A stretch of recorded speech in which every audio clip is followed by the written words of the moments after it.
And that's actually what caused me to get interested in this discussion to start with, was this sort of fear around the lack of representation for rural voters. And so I started looking into it, and it just didn't match up. I felt like that just felt like fear-mongering to me. It didn't feel like the truth when I looked at the alternative to MMP, where I was going to have, yes, my district was going to be slightly larger, which on PEI is already pretty well divided.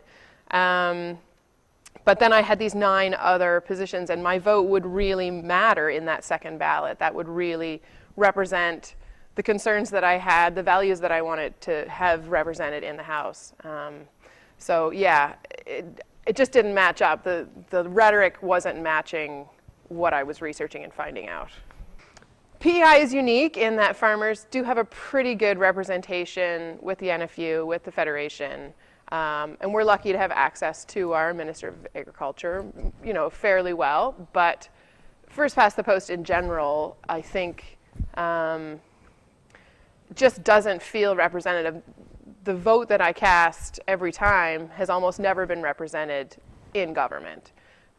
So oftentimes I've had to do strategic voting and voting for a party that isn't my first choice, but that might result in preventing my last choice from getting in. And so this sort of voting system just doesn't make sense to me as any sort of voter, rural or otherwise. So I think it's time to consider a change. Again, I'm voting yes primarily because of the increased diversity that MMP has the potential to bring. More women, just a better representation of voices. And so that's my primary reason for voting yes.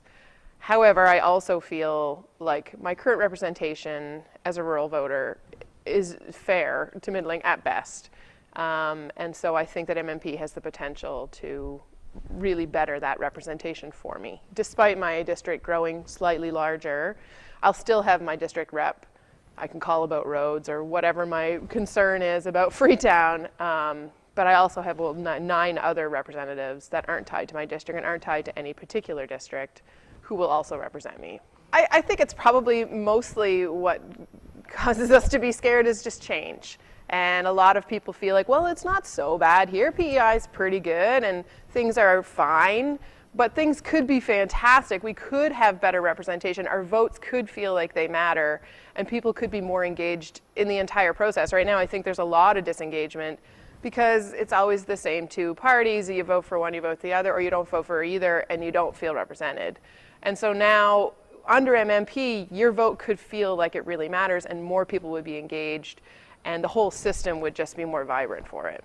I've always, as a political science geek, loved watching minority governments and coalition governments because, as the word coalition suggests, they have to work together. We have to come to more of a consensus-style government.